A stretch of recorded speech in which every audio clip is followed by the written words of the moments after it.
bugun xitoyliklarni qabristonini ko'rib qoldim yo'lda. Обычно hamma xitoyliklar o'zini jasadini yoqib yuboradi. Ularda praktiski hech qanaqa qabriston yo'q. Mana bu yoqda qarab turganinglardek, qabristonlar 1, 2, 3, 4, 5, 6, 7 ta qabriston bor ekan.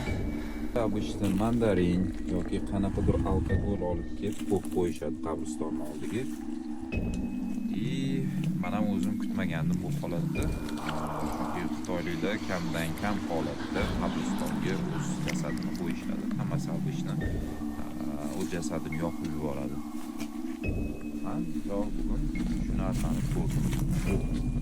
Ehtiyot bo'linglar. Boshqa bo'lishi kerak emas bu narsalarni. Xitoyliklar bu joyi 16.000 yuandan 36.000 yuangacha bo'lgan narxlarda sotib olar ekan. Bu arendaga berilar ekan. То есть bir umrga emas.